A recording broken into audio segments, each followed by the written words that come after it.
My name's Mark, and you're listening to Head Straight.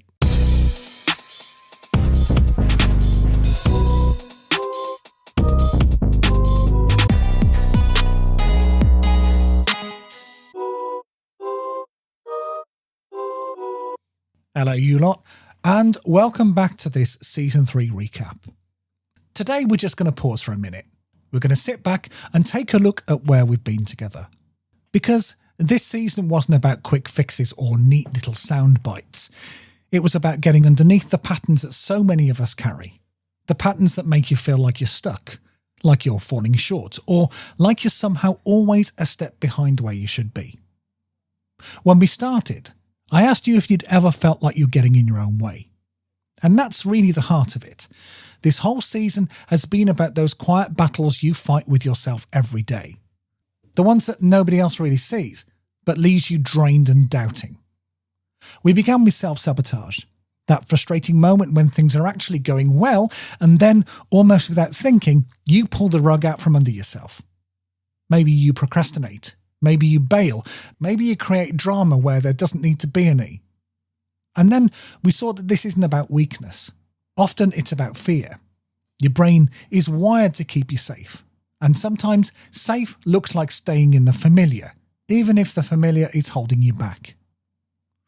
From there, we turned to setbacks, because it's one thing to trip yourself up. It's another when life does it for you. A failed exam, a rejection, a friendship that goes sour. And we talked about how setbacks can feel heavier than they should. Sometimes one bad day wipes out weeks of progress in your mind. Not because the progress is gone, because your brain is wired to hold onto the negative more tightly than the positive. Once you see the pattern, you can stop believing the story that you're back to square one.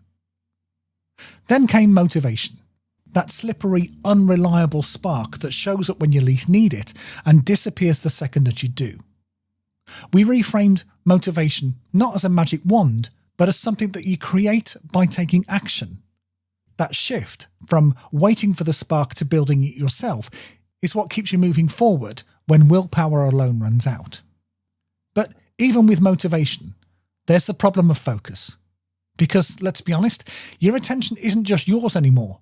It's being stolen by apps, by notifications, by the constant noise around you.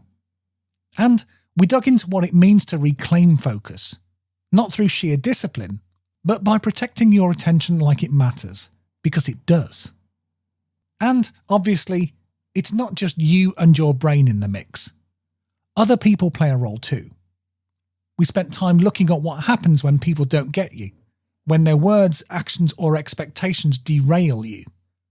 And we unpacked how to stand your ground without turning every conversation into a battle. Because half the challenge of growing isn't just managing your own mind. It's learning how to hold steady when the people around you push and pull. And underneath all of it, energy, or more often the lack of it.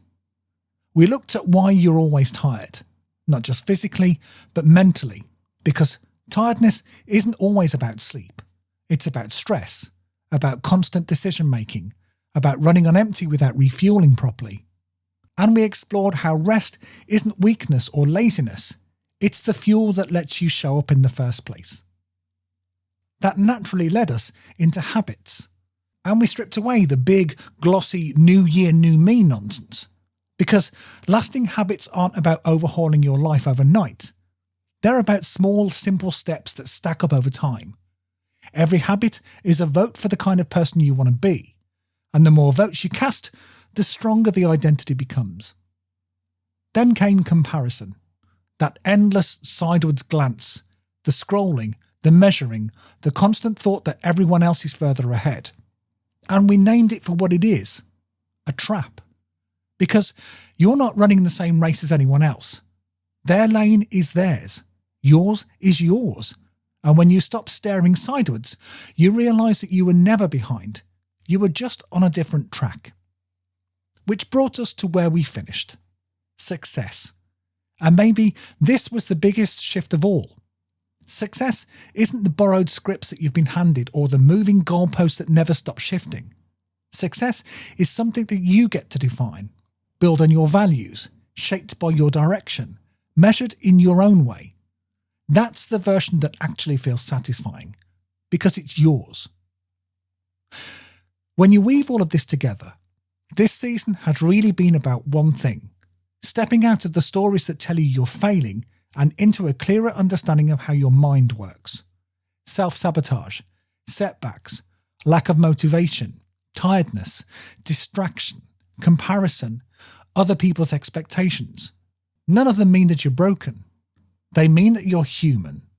And once you see the patterns clearly, you can stop blaming yourself and start working with your brain instead of against it. So, I just want you to take a second, right now, to notice this. You've made it through the season. You've listened, reflected, maybe even tried some of the challenges along the way. Now that matters, because change doesn't happen in one dramatic moment. It happens in small shifts, in repeated reflections, in choosing to show up for yourself. And you've done that. You've sat down, week after week, leaned in with me and asked the hard questions. That's progress, even if it doesn't always feel loud or visible. So as we close season 3, here's what I want you to carry with you. You're not behind, you're not failing, you're not broken. You're human, and you're learning how to back yourself. And so, I just want to thank you for sitting with me through these conversations, for the honesty, the reflection, and the persistence to keep going. And as always, if you've ever asked yourself, why can't I just get it together? Remember that you can, because you already are.